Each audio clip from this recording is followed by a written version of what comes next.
हम उस वक्त तकरीबन शुमाली और जुनूबी वजीरिस्तान की सरहद पर मौजूद थे। वादी शवाल का इलाका शुमाली वजीरिस्तान में आता है। अगर डेरा इस्माइल खान से वजीरिस्तान की हदूद में दाखिल हों तो कोड़ कला के बाद जो पहाड़ी सिलसिला शुरू होता है वो अफगानिस्तान की हदूद में दाखिल हो जाता है। रास्ते में जहाँ कहीं आबादियां हैं या तो वो पहाड़ी ढलानों पर बनी हुई हैं या पहाड़ियों में घिरी हुई वादियां हैं। शवाल वादी भी शुमालन जुनूबन फैली हुई काफी वसी वादी है जिसमें छोटी बड़ी काफी आबादियां मौजूद हैं। इसी में एक बड़ी आबादी अलाम खेल की आबादी थी जिसका मुशीर या सरदार कबील खान था, लेकिन वो वहाँ कम ही मिलता था। वजीरिस्तान के हर सरदार के पास अपनी जाती फौज होती है जिसे लश्कर कहते हैं। जिसके पास जितना बड़ा लश्कर होता है वो उतना बड़ा सरदार होता है।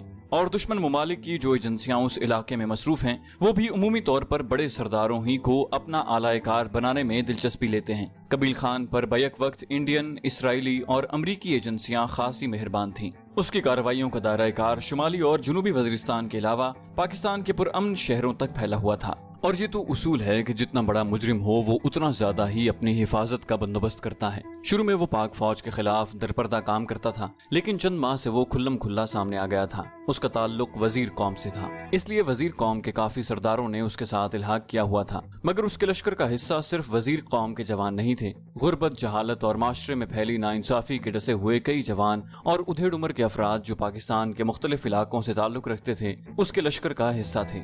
यूं भी वजीरिस्तान से ताल्लुक रखने वाली बड़ी कौमें जिनमें वजीर, महसूद और दावड़ शामिल हैं, सारे दहशतगर्द नहीं हैं। इन अक़वाम के बहुत से लोग तो पाक फौज, FC और रेंजर में शामिल होकर मुल्क और कौम की खिदमत कर रहे हैं। इसके अलावा भी अक्सरियत ऐसों की है जो अमन पसंद और मुहिब्बे वतन हैं और पाक फौज के खिलाफ किसी भी किस्म की कार्रवाई को गलत समझते हैं। इसलिए ये सोच के वजीरिस्तान के तमाम लोग ही पाक फौज और पाकिस्तान के खिलाफ हैं निहायत गलत और अदलो इंसाफ के मनाफी है। देखा जाए तो दहशतगर्द का कोई मजहब नहीं होता। आज दज्जाली मीडिया ने दहशतगर्दी को फकत इस्लाम के साथ नत्थी किया हुआ है, हालांकि ये बात शवाहिद और दलाइल के बिल्कुल खिलाफ है। अलबत्ता ऐसे शवाहिद को ना तो मीडिया पर पेश किया जाता है और ना ऐसे दलाइल को कोई लिबरल और मगरबी सोच रखने वाला पसंद करता है।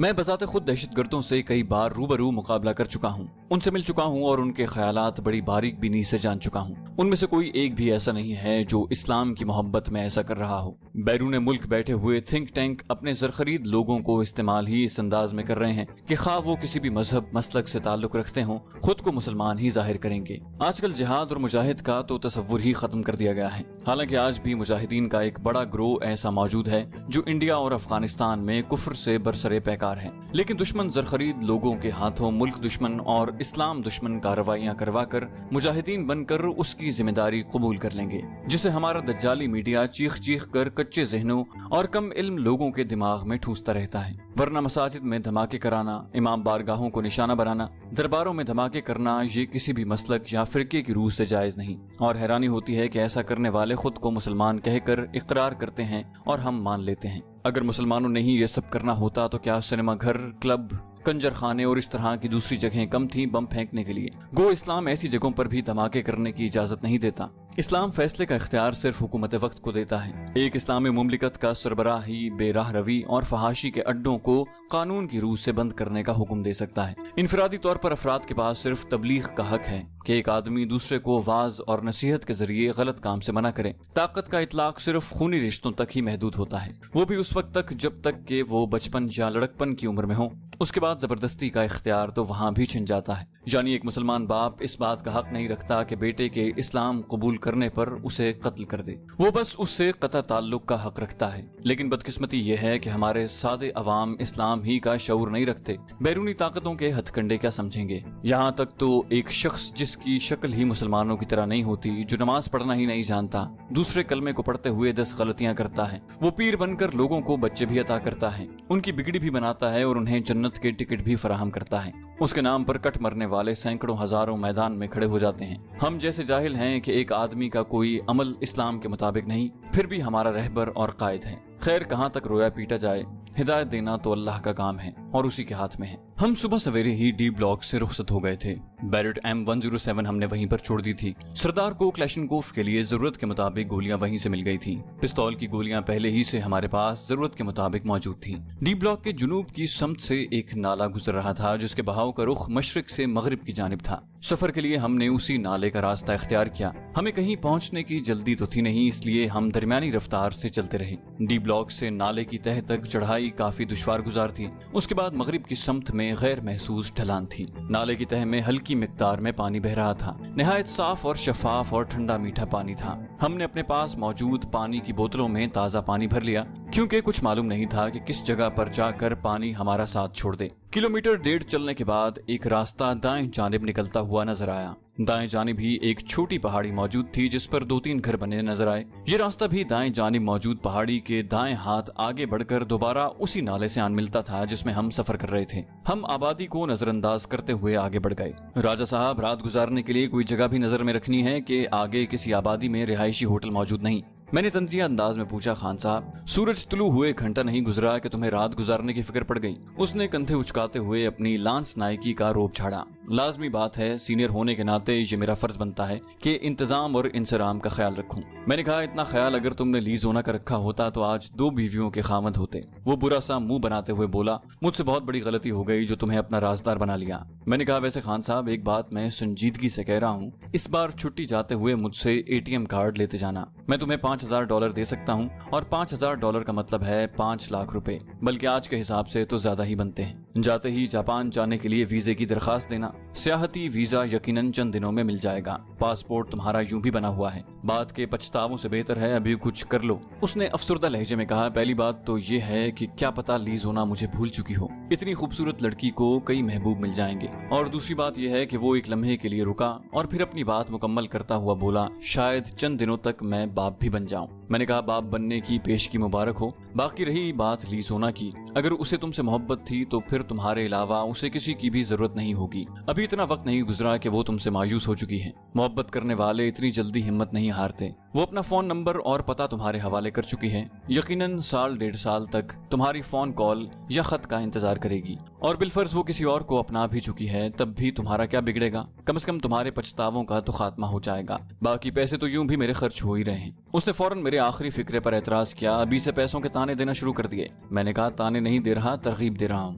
میں نہیں چاہتا کل کلاں کو تم مزید پچھتاؤ، کیونکہ اب تو رقم کی غیر موجودگی کا بہانہ بھی نہیں رہا۔ وہ بولا، تم نے مجھے کشمیری چرواہن کی مکمل بات نہیں سنائی۔ میں نے کہا، دکھوں کو کریدنے سے کر بھی حاصل ہوتے ہیں دوست۔ وہ بولا، جان چھڑانے کی کوشش نہ کرو راجہ صاحب۔ میں نے یہ سوال اس وقت کیا تھا جب موت ہم سے چند قدم کے فاصلے پر موجود تھی، اور اس وقت اگر تم جواب نہیں دے پائے تو اب تو جواب دینا بنتا ہے۔ اس کے اصرار کو دیکھتے ہوئے میں نے رومانا کی کہانی اس کے سامنے دہرا دی۔ وہ بولا، اس میں رومانا نے کس جگہ پر تمہیں دھوکہ دیا ہے، ذرا یہ بات وضاحت کرو۔ میری بات مکمل ہوتے ہی اس نے طنزیہ لہجے میں پوچھا۔ میں نے کہا، کسی کی بیوی ہو کر مجھ سے محبت کا دعویٰ کرنا کہاں کا انصاف ہے؟ کیا یہ اس شریف آدمی کے ساتھ سراسر دھوکہ نہیں جو اس کا شوہر ہے؟ وہ بولا، بات تمہاری ہو رہی ہے حضرت، کسی شریف آدمی کو نہ گھسیٹو درمیان میں۔ میں نے کہا، یار، میرے اس کی جانب مائل ہونے کی وجہ یہ تھی کہ میری نظر میں وہ کنواری تھی۔ اگر وہ کسی اور کے ساتھ بندھی ہوئی تھی تو اس کو محبت کا کھیل کھیلنے کی ضرورت ہی کیا تھی؟ کیوں اس نے میرا جذباتی استحصال کیا؟ ایک شادی شدہ لڑکی کو یہ زیب دیتا ہے کہ وہ کسی دوسرے مرد سے محبت جتائے۔ وہ بولا، تو کیا ایک شادی شدہ مرد کو یہ زیب دیتا ہے کہ وہ کسی دوسری لڑکی سے محبت جتائے، خاص کر اس موقع پر جب وہ باپ بننے والا ہو؟ وہ فوراً بات کو اپنی ذات کی جانب موڑ گیا تھا۔ میں نے کہا، ہاں، اگر اس نے دوسری لڑکی کو اپنی پہلی شادی کی اطلاع دے دی ہو تو وہ اسے بغیر کسی جھجک کے اپنا سکتا ہے۔ مرد کو دوسری شادی کی اجازت شریعت دیتی ہے، پھر اس میں شبے کی گنجائش کہاں رہی؟ سردار نے اندیشہ ظاہر کیا، ہو سکتا ہے چنارے بیگم اسے قبول نہ کرے۔ اب تو یوں بھی ہمارے پیار کی نشانی بیٹے یا بیٹی کی صورت میں اس دنیا میں آنے والی ہے۔ میں نے کہا، اس بارے میں کیا کہہ سکتا ہوں؟ مجھے تو بس اتنا معلوم ہے کہ تم لی زونا کو بہت زیادہ چاہتے ہو، اتنا کہ موت کو قریب پا کر بھی تمہیں لی زونا کو نہ پانے کا دکھ نہ بھول سکا، اور دوسری شادی میں رکاوٹ پہلی بیوی کی وجہ سے پڑتی ہے، اولاد کی وجہ سے نہیں۔ اس نے شرارتی انداز میں مشورہ دیتے ہوئے کہا، اچھا، تو تم کب چوتھا دھوکہ کھانے والے ہو؟ وہ بولا، بہتر تو یہی ہوگا کہ کیپٹن جینیفر کے پاس امریکہ چلے جاؤ اور اجرتی قاتل کے طور پر امریکہ میں اپنی دھاک بٹھا دو۔ یوں بھی انہوں نے تم سے امریکی ہی مروانے ہوں گے تو مارتے جاؤ۔ میرا تو خیال ہے امریکیوں کو مارنے پر تمہیں اجر ہی ملے گا۔ میں نے کہا، یہ فتوے اپنے پاس رکھو حضرت، کسی بھی بے گناہ انسان کو قتل کرنا اتنا آسان نہیں ہوتا۔ وہ مسکرایا، یوں ہی گپ رہا تھا، یار تم تو محسوس ہی کر گئے۔ میں نے کہا، اچھا، اس فضول گفتگو کو چھوڑو اور آگے کا لایا عمل طے کرو۔ اس نے منہ بنا کر کہا، قبیل خان کو ڈھونڈ کر کیفر کردار تک پہنچانا ہے، اور لایا عمل کیا ہونا چاہیے؟ میں نے طنزیہ لہجے میں جواب دیا، قبیل خان تو گویا تمہارا ہی انتظار کر رہا ہے۔ وہ بولا، میرا تو خیال یہی ہے کہ سیدھا علام خیل کا رخ کرتے ہیں، وہاں اگر وہ نہ بھی ہوا تو اس کے کسی کمانڈر کے سامنے جا کر قبیل خان کے لشکر میں شامل ہونے کی خواہش ظاہر کریں گے، اس طرح اس کے قریب جانے کا موقع مل جائے گا۔ میں نے کہا मोहतरम जनाब सरदार साहब, क्या वो हमारी शनाख्त नहीं पूछेंगे? वो बेपरवाही से बोला तो पूछ लें, हमारे पास शनाख्ती कार्ड मौजूद हैं, दिखा देंगे। मैंने कहा और जब वो अपने किसी आदमी को हमारे घर का पता बताकर हमारे बारे में मालूमात लेने की कोशिश करेंगे तो ये जानकर उन्हें अजहद खुशी होगी कि सरदार साहब का ताल्लुक पाक आर्मी से है, और इसी खुशी में वो खान साहब को इज्जत व एहतराम के साथ लकड़ी के ताबूत में लिटाकर मर्दान भेज देंगे, जिस पर खूबसूरत लिखाई में दर्ज होगा ऐन आशिक का जनाजा जरा धूम से निकले। वो फौरन अपनी गलती तस्लीम करता हुआ बोला, ओह उस तरफ तो मेरा दिमाग नहीं गया था, क्योंकि वो तो मिस ली जोना अपने साथ जापान ले गई होगी। सरदार की जहनी रूह फिर से ली जोना की जाने मुड़ गई। उसने कहा, वैसे ली जोना का इस्लामी नाम क्या रखना चाहिए? मैंने कहा, हजारों नाम हैं, कोई भी अच्छा सा नाम रख लेना, मसलन अल्लाह वसाई, जन्नत बीबी, फतेह बीबी, बेगमा, बख्त सवाई, कर्मा फली वगैरह वगैरह। मुझे कड़े तेवरों से देखते हुए उसने दांत पीसे, ली जोना ही ठीक है। मैंने कहा, तो तुम्हारी पहली बीवी का नाम कौन सा इतना आला है? भला चनारे भी कोई नाम होता है? और अब बेटा हो तो उसका नाम कीकर खान रख लेना, और बेटी हुई तो टाली बेगम। वो जल्दी से बोला, हम कबील खान को ढूंढने का लाया अमल तय कर रहे थे। मैंने कह लगाते हुए तायदी अंदाज में सर हिलाया, बिल्कुल। वो बोला, अगर सबील खान मेरा मतलब है अल्फा 2 से राब्ता कर लें। मैंने कहा, नहीं, मेजर साहब ने तो बताया था कि वो सिर्फ राब्ते का जरिया है, उसके अलावा उससे कोई उम्मीद रखना नहीं चाहिए। सरदार ने हार मानते हुए कहा, तो फिर तुम ही कुछ फूटो। मैंने कहा, मेरा ख्याल है कि अलाम खेल जाते हैं, वहाँ किसी गैर मुताल्लिक शख्स से कबील खान के मुताल्लिक मालूमात लेने की कोशिश करेंगे और उसके सामने हम खुद को कबील खान के लश्कर में शामिल होने का ख्वाहिशमंद बताएंगे, लेकिन कबील खान के किसी कमांडर या खुद उससे मिलने की कोशिश नहीं करेंगे। अगर कबील खान के किसी आदमी से टाकरा हुआ तो खुद को मुजाहिदीन का आदमी बता देंगे और कह देंगे कि पहली बार अफगान बॉर्डर उबूर करने जा रहे हैं। वो बोला, लगता है मेरी सोहबत का तुम पर असर पड़ता जा रहा है, तुम भी कुछ बेहतर सोचने लग गए हो। मैंने कहा, तुम्हारी तो अल्फाज मेरे गले में घुट गए थे। उस जगह नाला शुमाल की जानिब मुड़ रहा था।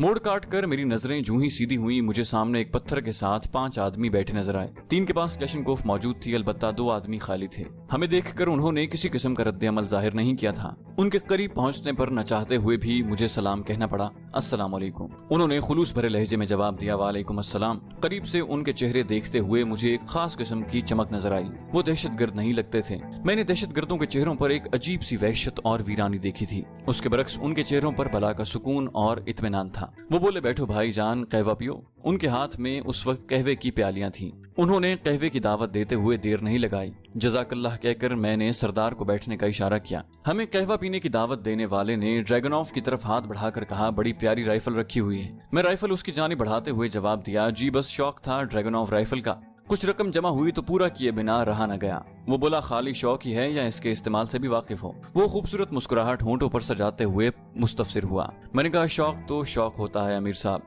मैंने भी जवाबन भरपूर मुस्कुराहट उसकी जानिब उछाली, और मेरा ख्याल है जब बात शौक की आ जाए तो सब सवाल बेकार जाते हैं। वो बोला, बात तो सही है। टेलीस्कोप साइट के हिफाजती कवर उतार कर उसने कोहनियों को अपने घुटनों पर टिकाया और दूर पहाड़ी की चोटी पर शिस्त साधने लगा। एक जवान ने कहवे की भरी प्यालियां हमारी तरफ बढ़ाते हुए सवाल किया, आप गालिबन कबील खान के लश्कर से ताल्लुक रखते हैं? मैंने गोलमोल अंदाज में कहा, बस यही समझ लो। वो बोले, झूठ ना बोलो जवान। उधेड़ उम्र के एक आदमी ने, जिसे मैंने अमीर साहब कहा था, ड्रैगन ऑफ राइफल मेरी जानिब बढ़ाते हुए नासिहाना लहजे में कहा। मैंने कहा, आपको कैसे मालूम कि मैं झूठ बोल रहा हूँ? मैं सवाल करने से बाज नहीं आया था। उसने मेरी आंखों में झांकते हुए जवाब दिया, ये मेरा मुशाहिदा है। मैंने कहा, अगर हम कबील खान के लश्कर में शामिल होने के इरादे से जा रहे हों तो क्या फिर भी मेरे बोले गए अल्फाज झूठ होंगे? उसने मेरी बात का जवाब देना जरूरी न समझा। कहवा ठंडा हो रहा है। खामोश बैठे सरदार ने पूछा, क्या आप भी कबील खान के लश्कर से ताल्लुक रखते हैं? उसने नफी में सर हिला दिया, नहीं। उसके साथ बैठे हुए एक और जवान ने कहा, हम मुजाहिदीन के खिदमतगार हैं। मुजाहिदीन के बारे में मुझे मालूम हुआ था कि वो बिल्कुल झूठ नहीं बोलते थे। उसके बताने से पहले ही मैं उनके बारे में ये अंदाजा लगा चुका था, लेकिन उसके जवाब से तो तस्दीक भी हो गई थी। गुफ्तगू की इब्तिदा करने वाले ने पूछा, क्या मैं आपका नाम जान सकता हूँ? मैंने असल नाम बताने में कोई कबाहत नहीं समझी थी। मैं ज़ीशान हैदर हूँ और ये सरदार खान है। उसने कहवा हमें देते हुए इशारा किया, मेरा नाम अब्दुल हक, ये अहमद और ये कासिम। और उसने खुद को मुजाहिदीन का खादिम कहने वाले की तरफ इशारा किया, ये सुभान और अब्दुल मालिक हैं। मैंने कहा, कहवे के लिए शुक्रिया अब्दुल हक भाई। मैंने गोया जाने की इजाजत चाही। वो बोला, वैसे मेरा मशवरा मानो तो कबील खान के लश्कर में शामिल होने की बजाय वापस चले जाओ तो बेहतर होगा। अब्दुल हक नसीहत करने से बाज नहीं आया था। मैं खड़ा होने का इरादा मौखर करते हुए बोला, अब्दुल हक भाई, अगर हमसे कोई रस्ते में तारुफ पूछे तो क्या हम उन्हें ये कह सकते हैं कि हम मुजाहिदीन के खादिम हैं? वो गहरी निगाहों से मेरा जायजा लेते हुए कहने लगा, मैं झूठ बोलने की तायद कैसे कर सकता हूँ? मैंने कहा, मेरा ख्याल है हालत जंग में दुश्मन को गलत फहमी में मुब्तला करना झूठ के जुमरे में नहीं आता। वो बोला, हमारे कमांडर का नाम हबीबुल्लाह यूसुफजई है, कार्रवाई का इलाका जलालाबाद है। जेली ग्रुपों में एक एहतशामुल्लाह महसूद, अब्दुल्ला खान झंगवी और असदुल्लाह बाबर ग्रुप शामिल हैं। उसने अपना मुफस्सिल तारुफ करवा कर गोया हमें इजाजत दी थी कि हम उनका नाम इस्तेमाल कर सकते हैं। मैंने पूछा, अब्दुल हक भाई, क्या दहशत गर्दों से छीना हुआ असलहा जिहाद में इस्तेमाल हो सकता है? उसने इस बात में सर हिलाते हुए जवाब दिया, बिलाशुबा इस्तेमाल हो सकता है। मैंने कहा, अगर आप जेड़ाकेल और लगी नराय पहाड़ी के दामन तक जाने की जहमत कर सकें तो वहाँ 6 क्लैशनकोफे हमने छुपाई हैं। उसने 100-200 गज दूर एक पत्थर की जानिब इशारा किया। सामने नाले में पत्थर की बड़ी चट्टान के ऊपर पड़ा छोटा पत्थर नजर आ रहा है। साफ नजर आ रहा था कि किसी ने निशानेबाजी के लिए वो पत्थर वहाँ रखा है। वो बोला, ये पत्थर हम ही ने रखा है और अब कहवा पीने के बाद हम उसे निशाना बनाने वाले थे। मैंने हैरानी भरे लहजे में पूछा, ठीक है, लेकिन आप गुफ्तगू को इस रुख मोड़ क्यों लाए? मेरी समझ में ये नहीं आ रहा। उसने गहरी नजर से मेरा जायजा लेते हुए पूछा, क्या आप एक ही गोली से उस पत्थर को निशाना बना सकते हैं? झूठ न बोलना। सरदार ने गुफ्तगू में हिस्सा लेते हुए कहा, अब्दुल हक भाई, सच तो ये है कि अगर ये पत्थर मौजूदा फासले से 3 गुना फासले पर भी पड़ा होता तो जिशान भाई उसे पहली गोली में निशाना बना लेगा। अब्दुल मालिक ने सरदार की बात की हकीकत जानने की कोशिश की। चलो एक गोली जाया कर ही दो। राइफल कॉक करके मैंने 200 रेंज लगाई और उस पत्थर का निशाना साधते हुए फौरन गोली चला दी। मैंने 2-3 सेकंड से ज्यादा शिस्त नहीं ली थी और ना मुझे 200 मीटर के फासले पर इतना वक्त खर्च करने की जरूरत थी। पत्थर की चट्टान पर रखा हुआ वो छोटा पत्थर जाने उड़कर कहाँ गायब हो गया था। अब्दुल हक ने फौरन पूछा, तो गोया परसों कबील खान के आदमियों से आपकी झड़प हुई थी? मैं मुस्कुराया, क्या इस सवाल का जवाब देना जरूरी है? वो बोला, और आप खुद को SS कह रहे थे, है ना? मैंने कहा, क्या कह सकता हूँ? मैंने उसकी तायद या तरदीद की कोशिश नहीं की थी। वैसे आपको कैसे मालूम? वो बोला, मुखाबरा हमारे पास भी मौजूद है। वो आई कॉम को मुखाबरा कहते हैं और इत्तेफाक से उस वक्त हम लगी नराय में मौजूद थे। फायरिंग की शदीद आवाज सुनकर मैंने एक करीबी टेकरी पर चढ़कर मुखाबरा ऑन किया। वहाँ पर सारी गुफ्तगू सुनी। मुझे रोशन खान से उसकी बुजदिली की तवक्को नहीं थी। सरदार ने कहा, मौत को सामने पाकर बड़े बड़े हिम्मत हार जाते हैं। अहमद ने दिलचस्पी लेते हुए पूछा, वैसे तुमने उसे फंसा कैसे लिया था? जवाबन मैंने रोशन खान के फंसने की जगह के बारे में थोड़ी सी वजाहत कर दी। वो बोला, चंद दिन पहले उनसे तुम्हारी जेड़ाकेल पर भी एक झड़प हुई थी। उसके बारे में मुझे लगी नराय के एक दोस्त से मालूम हुआ है। सरदार ने जवाब दिया, हाँ, पर उन्होंने हमें रात के वक्त घेर लिया था। अब्दुल हक असल मौजू की तरफ पलटा, आप लोगों ने वो हथियार किस जगह पर छुपाए हैं? जवाबन सरदार ने उन दोनों जगहों के बारे में मुफस्सल तौर पर समझा दिया।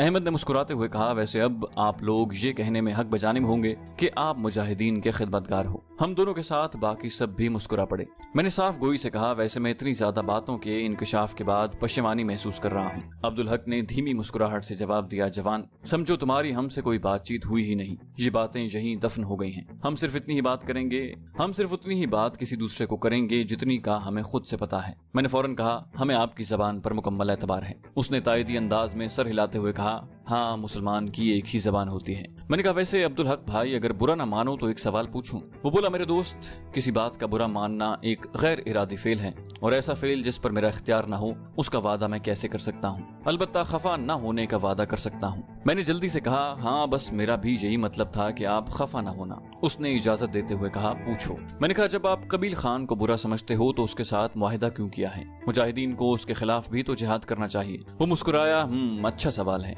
सरदार मुसिर हुआ तो जवाब भी देना। वो बोला, दोस्तों, सीधी बात यह है कि हमारी तादाद इतनी ज्यादा नहीं कि हम अमेरिका, उसके इत्तेहादियों और अफगान फौज के साथ साथ वजीरिस्तान के इन दहशतगर्द सरदारों से भी नबरदाजमा हो सकें। उनके साथ लड़ाई करने की वजह से हमें सरहद उबूर करने में कई मुश्किलात का सामना करना पड़ सकता है। इस वजह से उनके साथ मुआहिदा करना हमारी मजबूरी है। मैंने तलखी से कहा, तो क्या मजबूरी में दीन और वतन के दुश्मनों से मुआहिदा कर लेना जायज है? उसने कहा, नबी पाक सल्लल्लाहु अलैहि वसल्लम ने मदीना जाकर वहाँ मौजूद यहूद कबाइल से मुआहिदा किया था ताकि मुसलमान यकसू होकर मुशरिकीन मक्का का मुकाबला कर सकें। गो उसमें भी कई हिकमतें थीं कि वो एक नबी सल्लल्लाहु अलैहि वसल्लम का फैसला था। बहरहाल आपको अपने सवाल का जवाब मिल गया होगा।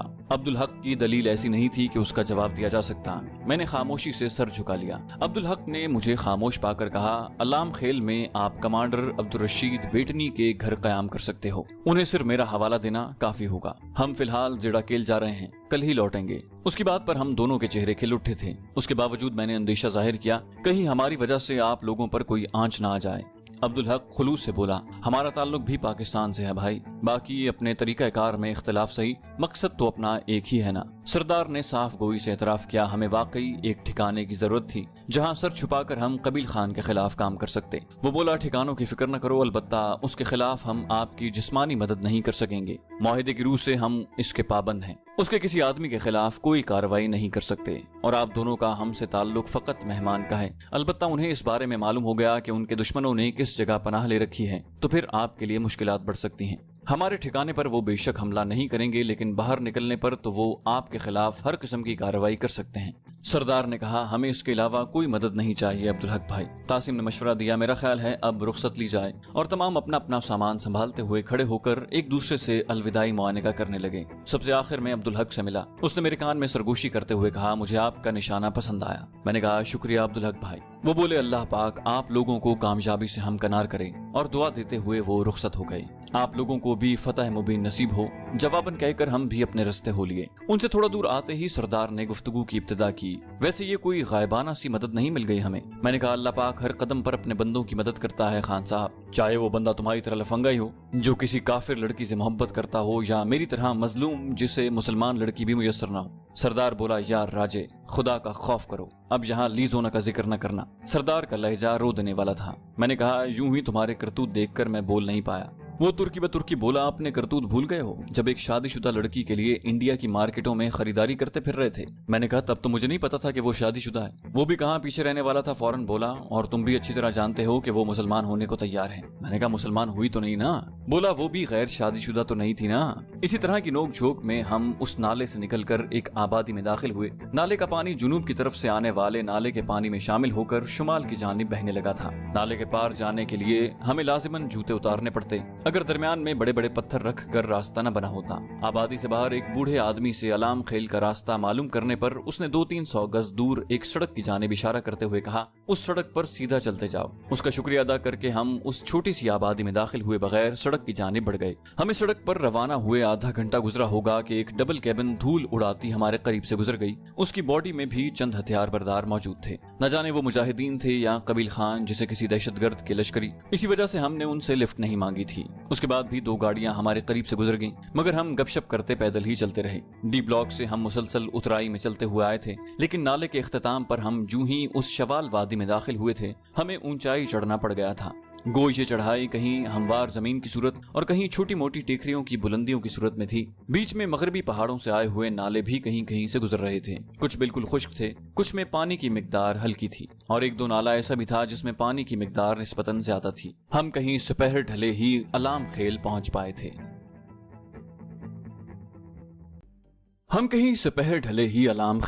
پائے تھے۔ وہاں کی آبادی کم از کم 300-400 گھرانوں پر مشتمل ہوگی۔ کمانڈر عبدالرشید کا گھر ڈھونڈنے میں ہمیں کوئی دشواری پیش نہیں آئی تھی۔ اس کا گھر کافی بڑا تھا، گھر کے ساتھ چھوٹی 4 دیواری والا وسیع مدرسہ بنا ہوا تھا۔ گھر کے دروازے پر دستک دینے پر ایک 18-19 سال کا لڑکا آیا۔ اس کی استفہامیہ نظروں کو دیکھتے ہوئے سردار نے پوچھا، کمانڈر عبدالرشید سے ملاقات ہو جائے گی؟ اس نے ایک طرف ہو کر اندر آنے کا راستہ دیا، آ جائیں۔ پردہ، سردار نے عورتوں کی موجودگی کے خیال سے کہنے لگا، مگر اس کی بات شروع ہوتے ہی اس نے نوجوان سے جلدی سے کہا، یہاں خواتین نہیں ہوتی، اور ہم سر ہلاتے ہوئے اس کی میت میں چل پڑے۔ وہ گھر بھی مقامی طرز تعمیر کا نمونہ تھا، اونچی اونچی اور موٹی مٹی کی بالکل ہموار اور سیدھی دیواریں، شمال مشرقی اور جنوب مغربی کونے میں بنے ہوئے 2 مورچے جن میں اس وقت بھی ایک ہتھیار بردار آدمی موجود تھا، اور 4 دیواری کے اندر نیچی چھت کے بنے ہوئے بے شمار کمرے۔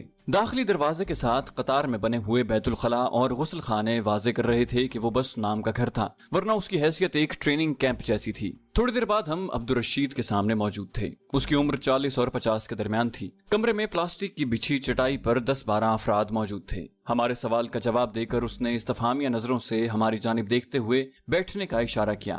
گفتگو کی ابتدا سردار نے کی تھی، ہم عبدالحق صاحب کے مہمان ہیں، انوار مہمانوں کے لیے پانی لے آؤ۔ اس نے ہمیں ساتھ لانے والے نوجوانوں کو کہا اور ہماری طرف متوجہ ہوتے ہوئے کہا، کھانا ابھی کھانا پسند کریں گے یا شام کی نماز کے بعد؟ سورج غروب ہونے کو تھا۔ میں نے جواب دیا، کھانا نماز کے بعد ہی کھائیں گے۔ اسی وقت انوار نامی نوجوان پانی کا جگ اور گلاس لیا پہنچا۔ ہمارے پانی پیتے ہی عبدالرشید نے ایک اور نوجوان کو کہا، ابرار انہیں مہمان خانے کے چھوٹے کمرے میں لے جاؤ تاکہ یہ تازہ دم ہو کر نماز کی تیاری کر سکیں۔ انوار کی ہی عمر کے ایک لڑکے نے آگے بڑھ کر ہماری سفری تھیلے اٹھائے اور ہمارے آگے آگے چل پڑا۔ اس کے پیچھے چلتے ہوئے ہم ایک چھوٹے سے کمرے میں پہنچے جہاں 2-4 چارپائیاں متوازی رکھی تھیں۔ ان کے درمیان سرہانے کی طرف ایک میز پڑی تھی جسے دونوں چارپائیوں پر لیٹنے والے یکساں استعمال کر سکتے تھے۔ میز پر پانی کا جگ اور گلاس رکھا ہوا تھا۔ چارپائیوں کی پائنتی کی طرف مٹی کا ایک تھڑا سا بنا ہوا تھا جس پر کھجور کے پتوں کی بنی ہوئی چٹائی رکھی تھی۔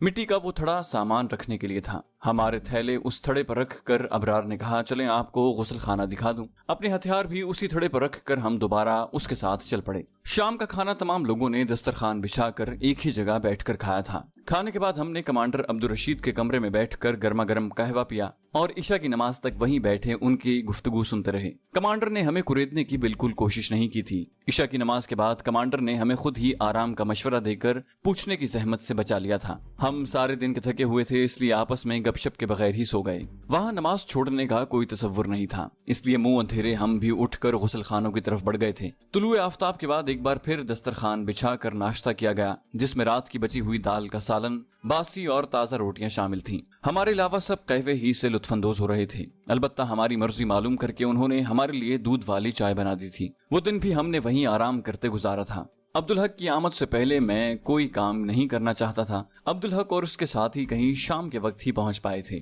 ہم اس وقت شام کی نماز کے لیے روانہ ہو رہے تھے جب وہ گھر میں داخل ہوئے۔ عبدالحق کے علاوہ ہر آدمی نے 2 کلیشن کوفیں اٹھائی ہوئی تھیں۔ مجھے دیکھ کر خوشی ہوئی تھی کہ انہیں ہماری چھپائی ہوئی کلیشن کوفیں مل گئی تھیں۔ وہ پانچوں ہمیں بڑی محبت سے ملے تھے۔ گفتگو کا وقت نہیں تھا اس لیے ہم مسجد کی طرف بڑھ گئے۔ رات کو عبدالحق ہمارے کمرے میں ہی گپ شپ کے لیے آ گیا تھا۔ اس کی گفتگو کا لب لباب یہی تھا کہ ہم وہاں جب تک چاہیں رہ سکتے ہیں، اور جو روکھی سوکھی وہ کھا رہے تھے وہ ہمارے لیے بھی حاضر تھی۔ اس کے ساتھ وہ ہمیں قبیل خان کے آدمیوں سے محتاط رہنے کی بابت بھی زور دیتا رہا۔ ہماری اصلیت فقط انہی 5 آدمیوں کو معلوم تھی جو ہمیں رستے میں ملے تھے۔ البتہ عبدالرشید کو ہماری اصلیت سے آگاہ کرنے کی اجازت عبدالحق نے خود مانگی اور بغیر کسی رد و قط کے میں نے اس بات میں سر ہلا دیا۔ گزشتہ رات اور پورا دن ہم نے آرام ہی میں گزارا، اس لیے عبدالحق کے جانے کے بعد بھی ہم کافی دیر تک گپ شپ کرتے رہے۔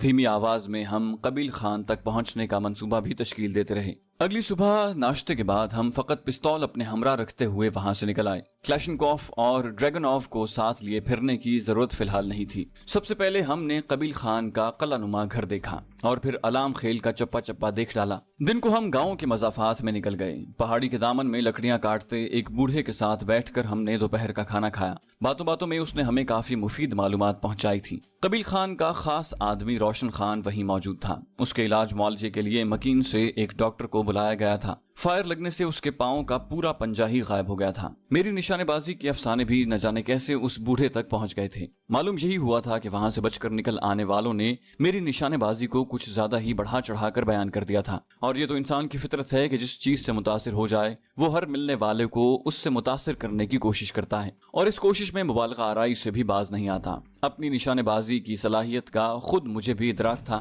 لیکن جو کارنامے مجھ سے اس بوڑھے نے منسوب کیے تھے اس طرح ہونے کا میں بس خواب ہی دیکھ سکتا تھا۔ بوڑھے بابا نے لکڑیاں تو کاٹی ہوئی تھیں، البتہ لکڑیوں کو باندھنے اور گدھے پر لادنے میں ہم نے اس کی پوری مدد کی۔ اس کے جاتے ہی سردار نے قہقہ لگا کر کہا، لو راجہ صاحب، تمہاری شہرت تم سے پہلے ہی قبیل خان کیا اس کے پورے گاؤں تک پہنچ گئی ہے۔ ویسے مجھے یہ بتاؤ کہ تمہاری گولی گھوم پھر کر پتھر کے عقب میں چھپے آدمی کو کیسے لگتی ہے؟ اس فن کا مظاہرہ کبھی تم نے میرے سامنے نہیں کیا۔ میں نے جوابی مسکراہٹ اچھالتے ہوئے کہا، سنتے رہو خان صاحب، یہی دنیا کی ریت ہے۔ اب 50 کے قریب آدمی 2 آدمیوں کو پکڑ کر نہ لا سکے تو آخر انہیں کوئی بہانہ تو کھڑنا تھا۔ وہ بولا، ویسے ایک بات کا تو میں شاہد ہوں، سوائے روشن خان کے تم نے ہر آدمی کے سر ہی میں گولی ماری ہے۔ اورنگزیب صاحب بھی یہی بتا رہے تھے کہ شمال کی جانب موجود تمام لاشوں کے چہرے سر میں گولی لگنے کی وجہ سے ناقابل شناخت تھے۔ یوں بھی M107 کی ظالم گولی سر کو تربوز کی طرح ٹکڑوں میں تبدیل کر دیتی ہے۔ میں نے کہا، اب تو سر پر نشانہ سادنے کی عادت ہو گئی ہے، نہ جانے کیوں مجھے یہ لگتا ہے کہ میری گولی خطا نہیں جائے گی۔ اس نے کہا، اچھا، گل بابا نے کافی مفید معلومات بتائی ہیں، اب آگے کا کیا سوچا ہے؟ میں نے کہا، میرا خیال ہے کہ خائستہ گل پر ہاتھ ڈالتے ہیں۔ خائستہ گل قبیل خان کی حویلی کا منتظم تھا اور اس کی غیر موجودگی میں حویلی کا کرتا دھرتا وہی تھا۔ رشتے میں وہ قبیل خان کا سالہ لگتا تھا۔ قبیل خان نے 2 شادیاں کی تھیں اور خائستہ گل اس کی چھوٹی بیوی کا بڑا بھائی تھا۔ یہ ساری معلومات ہمیں لکڑیوں والے زیڑ گل خان سے ملی تھیں۔ اس کے کہنے کے مطابق خائستہ گل سوموار اور جمعرات کو سامان وغیرہ کی خریداری کے لیے अंगोर अड्डे जाता है और उस वक्त उसके हमरा सिर्फ 2 मुहाफिज होते हैं। सरदार पूछने लगा, क्या खाइस्ता गुल कबील खान की दहशतगर्दाना कार्रवाइयों के बारे में जानता होगा? मैंने हैरानी भरे लहजे में कहा, उसकी दहशतगर्दी जब आम लोगों से नहीं छुपी तो खाइस्ता गुल को क्यों नहीं पता होगा? सरदार ने जल्दी से वजाहत की, नहीं मेरा मतलब है उसके खुफिया मंसूबों और छुपने की जगह वगैरह से। मैंने कहा, बज़ाहिर तो यही लगता है कि उसे पता होगा, क्योंकि इतने करीबी आदमी को तो राजदार होना चाहिए। यूं भी बाबा जिड़ गुल यही बता रहा था कि खाइस्ता गुल कबील खान का बहुत चहीता है। सरदार ने मानी खेज लहजे में कहा, आज बुध है। मैंने कहा, चलो फिर रास्ते का जायजा लेते हैं, अगर कोई मुनासिब जगह मिल गई तो कल ही छाप लेते हैं। सरदार ने खुशी भरे लहजे में कहा, बिल्कुल ठीक है। मैंने हंसते हुए कहा, तुम्हें शायद जापान जाने की कुछ ज्यादा ही जल्दी है। सरदार ने गोया साफ गोई से एतराफ करते हुए कहा, इसमें शुबा ही क्या है? मैंने कहा, अब की ना मर्दों वाली बात, और मैंने जाने की समत कदम बढ़ा दिए। 2-2.5 घंटे सड़क नापने के बाद हमें ऐसी जगह मिल गई थी जहां हम खाइस्ता गुल की गाड़ी पर घात लगा सकते थे। जब हम अपने मेजबान के घर वापस पहुंचे तो शाम की अजान क्या नमाज भी हो चुकी थी। ईशा की नमाज के बाद हम कमांडर अब्दुल हक के कमरे में चले गए। वो जमीन पर बिछी प्लास्टिक की चटाई के ऊपर उसने अपना बिस्तर लगाया हुआ था, बल्कि मेहमानों के 2 कमरों के अलावा हमने वहां चारपाई नहीं देखी थी। तमाम जमीन पर ही बिस्तर लगाकर सोते थे। हमने इजाजत मांगी, आ जाएं भाई। उसने फौरन अंदर बुला लिया। उसके हमरा एक और आदमी भी मौजूद था जिसे हम नहीं जानते थे। अस्सलाम वालेकुम। अंदर दाखिल होते ही हम सलाम कहकर चटाई पर बैठ गए। ठीक है तारिक, आप फिलहाल जाएं, बाद में बात करते हैं। मैं फिलहाल मेहमानों से थोड़ी गपशप करता हूं। और तारिक नामी आदमी सर हिलाता हुआ रुखसत हो गया। वो मेरी तरफ मुतवज्जे हुए, सुनाए जीशान साहब, आपका काम कहां तक पहुंचा? मैंने जवाबन कहा, अभी तो शुरू भी नहीं किया। उसने खुलूस भरे लहजे में पूछा, मेरे लायक कोई हुक्म हो तो करो। मैंने अपने मतमय नजर की तरफ कदम बढ़ाए, आपसे थोड़ी मालूमात लेना थी। उसने कहा, बेझिझक होकर पूछें। मैंने कहा, कबील खान के साले खाइस्ता गुल को जानते हैं आप? उसने इस बात में सर हिलाया, हाँ देखा हुआ है, एक बार मुलाकात भी हो चुकी है, काफी चलता पुर्जा है। मैंने अगला सवाल पूछा, दिखने में कैसा है? उसने कहा, छोटी दाढ़ी, बारीक मूछें, लंबे घुंघराले बाल, गंदुमी रंगत, दरमियानी कामत, नीली आंखें, तंग पेशानी, सडोल जिस्म और ऊंची नाक। मैंने हंसते हुए उसे रोका, बस काफी है, मैंने रिश्ता नहीं करवाना, बस इतना हो कि 2-3 आदमियों में उसकी पहचान कर सकूं। अब्दुल हक ने पूछा, वैसे उसके बारे में मालूमात की जरूरत क्यों पड़ गई? मैंने कहा, सुना है उसे कबील खान के बारे में मुकम्मल मालूमात होती हैं। वो बोला, कुछ कह नहीं सकता, असल में हमें कबील खान के बारे में जानने की कभी जरूरत नहीं पड़ी। वो क्या कहते हैं, जिस गाँव में न जाना हो उसका रास्ता पूछने से क्या हासिल? मैंने कहा, बिल्कुल ठीक। हम घंटा भर मजीद कमांडर अब्दुल हक से गप करने के बाद उससे इजाजत लेकर अपने कमरे में आ गए। सुबह नाश्ता करते ही हम हथियारों समेत घात लगाने की जगह की तरफ बढ़ गए। हमने अब्दुल रशीद के घर से पहले तो कबील खान की हवेली का रुख किया, क्योंकि वहीं हवेली के साथ बने हुए एक खुले अहाते में उसकी काले रंग की डबल केबिन खड़ी होती थी। हम पहले भी उस गाड़ी को देख चुके थे, लेकिन आज मजीद एक नजर डालकर पहचान यकीनी हो गई थी। खाइस्ता गुल के बारे में हमें यही मालूम करना था कि वो 10-11 बजे के बाद क्या अंगूर अड्डे की तरफ रवाना होता था। हमने जो जगह मुंतखब की थी अलाम खेल गांव से वहां तक पैदल तकरीबन 2 घंटे लग जाते थे। एक नजर काली डबल केबिन का जायजा लेकर हम गांव से बाहर निकल गए। जाते हुए हमने मगरिब की तरफ मौजूद पहाड़ी का रुख किया और फिर पहाड़ी के दामन से मतलूबा मकाम तक इस तरह गए कि किसी को हमारे उस जानिब जाने के बारे में पता न चले। इस मकसद के लिए हम सड़क से हटकर चलते रहे। इसी वजह से हमें 2 घंटों से ज्यादा वक्त लग गया था।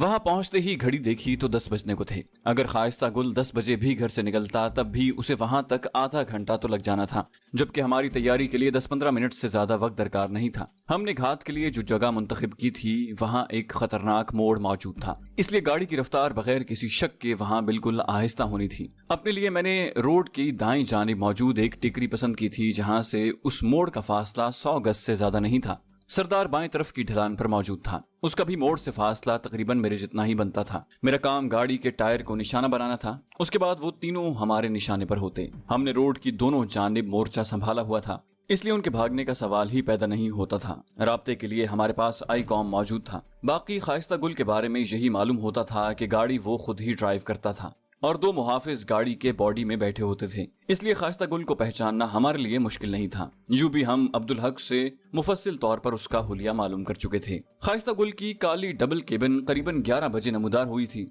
लेकिन उसके हमरा 2 और गाड़ियां देखकर हमें अपना मंसूबा चौपट होता नजर आया। तीनों गाड़ियां बड़े आराम से वहां से गुजर गईं। खाइस्ता गुल की डबल केबिन सबसे आगे थी और उसमें जेड गुल के कहने के मुताबिक उसके अलावा 2 ही आदमी थे जो डबल केबिन की बॉडी में बैठे हुए थे। उसके पीछे भी 2 डबल केबिन ही थी और दोनों गाड़ियों में कम से कम 10-10 अफराद जरूर मौजूद थे। इन गाड़ियों के गुजरते ही सरदार अपनी जगह छोड़कर मेरी तरफ चल पड़ा। मेरे करीब बैठकर भी उसने मेरी तरह चट्टान नुमा पत्थर से टेक लगा ली। मेरा ख्याल है वापस चलते हैं। मैंने नफी में सर हिलाया। वापस किस लिए? थोड़ा इंतजार करो भैया, शायद वापसी पर वो अपने रोजमर्रा के मुताबिक फकत 2 मुहाफिजों के साथ ही लौटे। वो बोला जब वो यहाँ से गए 3 गाड़ियों में हैं तो अकेला कैसे लौटेगा? मैंने कहा जरूरी तो नहीं कि बाकी 2 गाड़ियां वापस भी लौटें।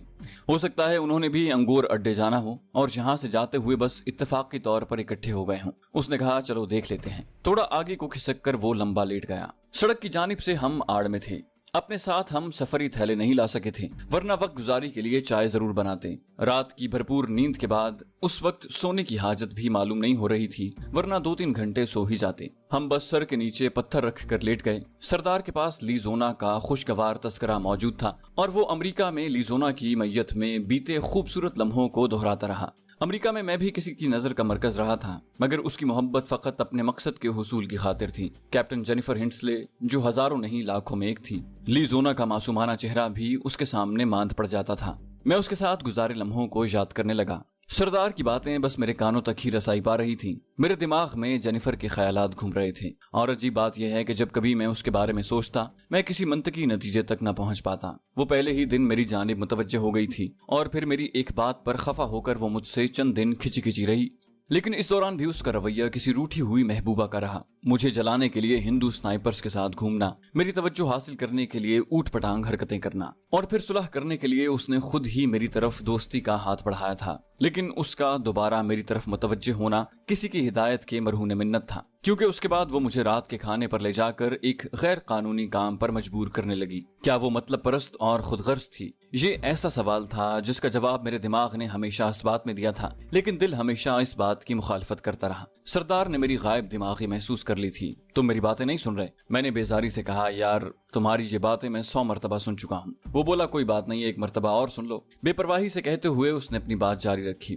वो कह रहा था कि उसने कॉफी का मग मेरी जानिब बढ़ाया। मग लेते हुए मैं उसकी जानिब देख रहा था और वो मेरी तरफ, इसलिए मेरे मग थामने से पहले ही उसने मग छोड़ दिया। गर्म कॉफी के छींटे मेरी पैंट और जुराबों को दागदार कर गए। हम दोनों हंस पड़े और फिर हमने एक ही मग से कॉफी पी। एक घूंट वो भरती और एक मैं। कता कलामी करते हुए मैं पूरी बात दोहरा दी। वो बिगड़ते हुए बोला, दोबारा कता कलामी की तो खाइस्ता गुल से पहले तुम्हारा नंबर आएगा। तो मैं कह रहा था कि उसने कॉफी का मग मेरी तरफ बढ़ाया और मैं खामोशी से उसकी जबानी वही बातें सुनने लगा जो इससे पहले मैं कई मरतबा सुन चुका था। 2 बजे के करीब मैंने सरदार को दोबारा अपनी जगह लौटने का कहा, जब वो चनारे और लीजोना के मिजाज और आदत में मौजूद मुमासलत को उजागर करने की तगो-दौ में मसरूफ था। उसने कहा, ठीक है, बाकी बातें दोबारा मिलने पर होंगी। गोया मैं उसकी बातें सुनने के लिए मरा जा रहा था। मैं भी उल्टा लेटकर अंगूर अड्डे से आने वाले रास्ते को दूरबीन में देखने लगा। उम्दा और आला दूरबीन के बावजूद मैं ज्यादा दूर तक नहीं देख सकता था कि ऊंची नीची पहाड़ियां दिखाव को महदूद कर रही थी। 4 बजने में चंद ही मिनट रहते थे जब मुझे खाइस्ता गुल की काली डबल केबिन पहाड़ियों के दरमियान से नमूदार होती दिखाई दी। अकेली डबल केबिन ने मेरे दिल की धड़कन तेज कर दी थी।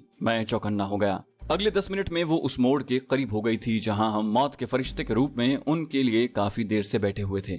गो हम में 2-3 दिन तक भूखे प्यास से एक महदूद जगह में छुप कर बैठने की सलाहियत मौजूद थी। इसके बावजूद इंतजार इंसान को कोफ्त में मुब्तला कर देता है। और फिर मेरी शहादत की उंगली ने ट्रिगर दबाकर इस इंतजार का इख्तिताम किया। हरकती हदफ को निशाना बनाना बहुत मुश्किल और दुश्वार गुजार है, लेकिन जब आदमी को लीड लेने का तरीका मालूम हो और उसने उसकी काफी मश्क भी कर रखी हो तो फिर ये दुश्वार गुजार काम रोजमर्रा जैसा ही लगता है। गाड़ी की रफ्तार मोड़ की वजह से यूं भी आहिस्ता हो गई थी, इसलिए ड्राइवर को गाड़ी संभालने में कोई दुश्वारी नहीं हुई थी। अलबत्ता टायर के धमाके से पहले ड्रैगनॉफ के फायर की आवाज ने उन्हें चौंका दिया था। बॉडी में बैठे दोनों मुहाफिजों ने हड़बड़ाते हुए अपने हथियार संभाले, मगर उनके नीचे उतरने से पहले एक सर से ड्रैगनॉफ की गोली पार हो चुकी थी। दूसरे ने जल्दी जल्दी क्लैशनकोव कॉक की, लेकिन फायर करने की हसरत उसके दिल में ही रही। वो अकबी पायदान की तरफ कदम बढ़ा चुका था। सर में लगने वाली गोली ने उसे मुंह के बल गिरा दिया। चूंकि गिरते वक्त उसका बालाई धड़ गाड़ी के टेल बोर्ड से ऊपर गुजर गया था, इसलिए वो सर के बल नीचे गिरा।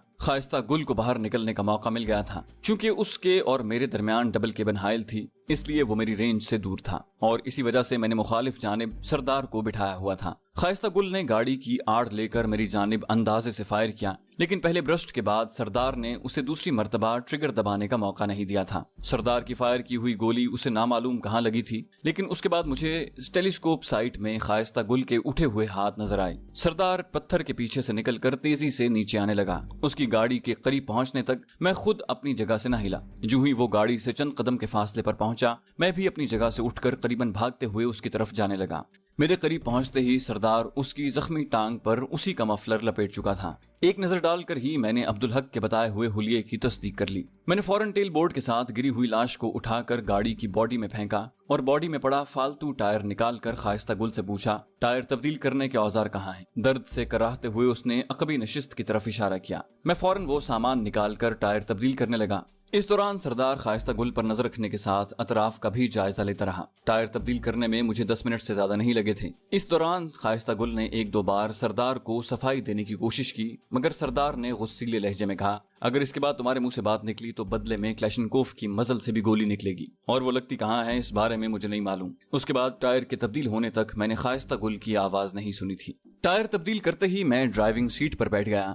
ہمارا رستے کے بیچوں بیچ ٹھہرنا گو بالکل ٹھیک نہیں تھا، لیکن وہاں قریب میں کوئی ایسی جگہ موجود نہیں تھی جہاں خائستہ گل سے پوچھ گچھ کر سکتے۔ اس کے علاوہ وہاں ٹریفک بھی اتنی نہیں چلتی تھی کہ ہمیں زیادہ تردد کرنے کی ضرورت پڑتی۔ دن بھر میں چند گاڑیاں ہی نظر پڑ جاتی تھی، لیکن اس کے باوجود راستہ تو راستہ تھا۔ میرے اسٹیئرنگ پر بیٹھتے ہی سردار بھی خائستہ گل کی کلیشنکوف کو فرنٹ سیٹ پر پھینک کر خود اس کے ساتھ عقبی جانب گھس گیا۔ ہمیں روانہ ہوتے دیکھ کر اس نے ایک بار پھر صفائی پیش کرنے کی کوشش کی۔ میرا یقین کریں بھائی صاحب، مشیر زرولی خان کو غلط فہمی ہوئی ہے۔ اس کا مال سردار قبیل خان نے نہیں لوٹا۔ اس مرتبہ سردار نے نہ تو اسے ٹوکا اور نہ ہی اس کی غلط فہمی دور کرنے کی کوشش کی۔ تمہیں کیسے پتا یہ قبیل خان کا کام نہیں؟ وہ بولا، آپ جانتے ہی ہوں گے کہ سردار قبیل خان کا کوئی کام مجھ سے چھپا نہیں ہے۔ میں نے پوچھا، تو پھر یہ کس کا کام ہے؟ مشیر زرولی خان کو تو اپنا مال واپس چاہیے۔ خائستہ گل نے آہستہ آہستہ کراہتے ہوئے صفائی دینے کی کوشش کی۔ مجھے تو بادشاہ خان محسود پر شک ہے، وہ اسی طرح کے کام کرتا رہتا ہے۔ اس دوران میں نے موڑ کاٹ کر ڈبل کیبن رستے سے نیچے اتار کر نالے میں کر لی تھی،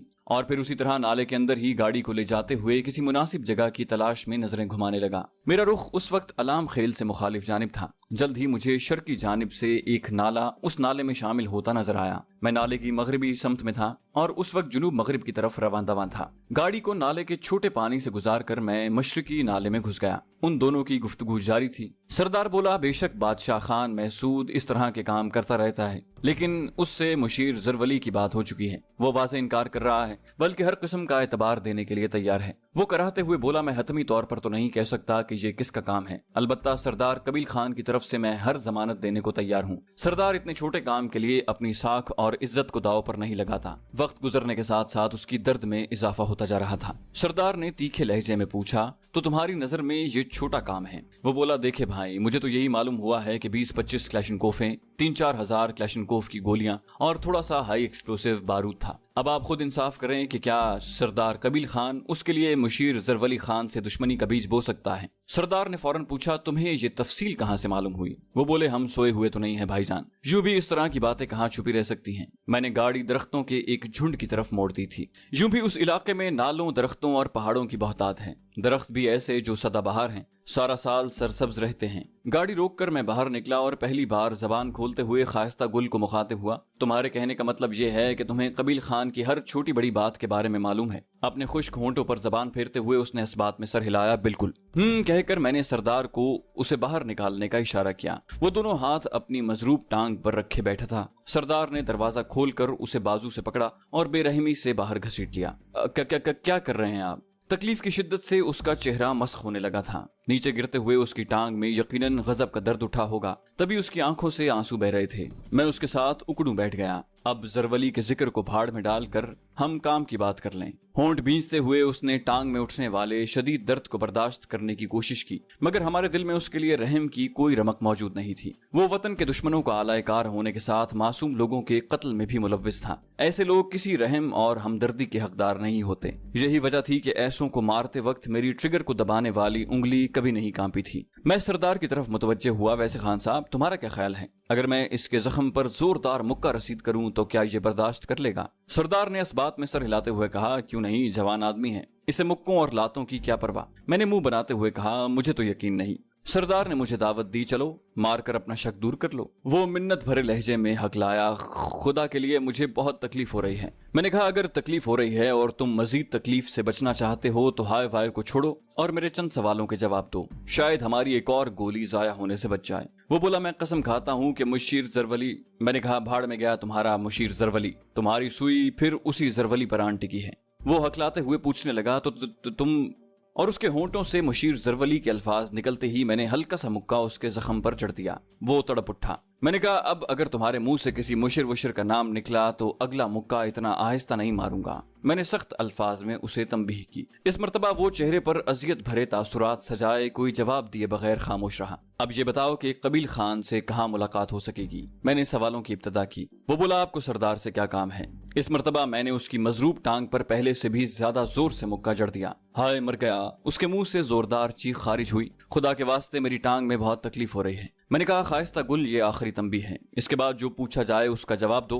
क्यों, क्या, कैसे को छोड़ो। बस मेरे सवालों के जवाब दो, वरना पुछगिछ छोड़कर मुझे तुम्हारा दिमाग जगह पर लाना पड़ेगा। समझ में आ गई मेरी बात? मुंह से कुछ कहे बगैर उसने इस बात में सर हिलाया। मैंने कहा, तो जो पूछा है उसके बारे में फूटो। वो जल्दी से बोला, सरदार इस वक्त अंगूर अड्डे में अपने खास ठिकाने पर है, शायद 2-3 दिन मजीद वहीं रहेगा। मैंने ठोस लहजे में उसे धमकी दी, एक और बात भी याद रखना खाइस्ता गुल, हम तुम्हें उस वक्त आजाद करेंगे जब तुम्हारी बातों की तस्दीक हो जाएगी। इसलिए अगर गलत बयानी का इरादा है तो अभी उसे जहन से निकाल दो। अगर गलत बयानी की, मैंने फिक्रा अधूरा छोड़ दिया कि उसे भी मालूम था कि एक बेबस आदमी के साथ क्या कुछ हो सकता है। वो गिड़गिड़ाया, मैं गलत बयानी नहीं करूंगा। मैंने कहा, इसी में तुम्हारी बेहतरी है। फिर पूछा, अब उस खास अड्डे का महले वकूअ बता दो। वो बोला, अंगूर अड्डे से जुनूब मशरिक की जानिब सड़क पर करीबन 8 किलोमीटर के बाद एक छोटी सी आबादी खड़कले आती है। खड़कले से मशरिक की जानिब एक कच्ची सड़क जाती है जिसकी तवालत 5 किलोमीटर है। रास्ते में एक नाला और एक छोटी पहाड़ी भी आती है। सड़क के इख्तिताम पर एक जंगल है। वहाँ सरदार की एक बड़ी हवेली मौजूद है। आम दिनों में वहाँ 2-3 मुहाफिज मौजूद रहते हैं, लेकिन जब सरदार वहाँ पर मौजूद होता है तब मुहाफिजों की तादाद किसी भी तरह 15-20 अफराद से कम नहीं होती। मैंने अगला सवाल किया, तो कबील खान वहाँ क्या काम करता है? वो बोला, वहाँ वो अपने कारोबारी दोस्तों के साथ शुगल मेले के लिए इकट्ठा होता है। मैंने कहा, मतलब शराब, गाना बजाना वगैरह? मेरी बात पर वो शर्मिंदगी जाहिर किए हुए बोला, ये सरदारों के शौक हैं भाई साहब। मैंने फिर पूछा, तो वो वहाँ से कब तक लौटेगा? उसने कहा, यकीनी तौर पर कुछ नहीं कहा जा सकता, क्योंकि उनका इरादा वहाँ से सीधा अफगानिस्तान जाने का था। अब ये नहीं मालूम कि वो वहाँ कितना अरसा रहेंगे। मैंने कहा, अगर उसे तुम्हारे गायब होने की बाबत मालूम हो जाए तब भी वो नहीं लौटेगा। वो बोला, उसने कौन सा खुद मेरी तलाश में भटकना है? उसके पास इतना बड़ा लश्कर मौजूद है, वो अपने आदमियों को अंगूर अड्डे से भी हुक्म सादिर कर सकता है और अफगानिस्तान से भी। उसके लिए उसे अलाम खेल आने की जरूरत नहीं। मैंने कहा, अब जरा इस बात पर रोशनी डालो कि उस खास अड्डे की बनावट क्या है। वो उस वसी और पुख्ता हवेली के बारे में तफसील से बताने लगा। वो हवेली चलगोजों के जंगल में वाक़ थी और वो जंगल कबील खान की ही मिल्कियत था। हवेली का अकबी हिस्सा पहाड़ी के साथ जुड़ा था। सामने मजबूत लकड़ी का एक बड़ा गेट था जो मशरिकी जानिब पड़ता था। दीवारों की ऊंचाई 10-11 फुट थी। हवेली के सामने वाली दीवार जहां शुमाली और जुनूबी समत की दीवार से मिल रही थी, वहां 2 मोर्चे इस तरह बने हुए थे कि उनकी चारों दीवारों में फायरिंग करने के लिए होल मौजूद थे। उसने काफी तफसील से हवेली का नक्शा खींचा था।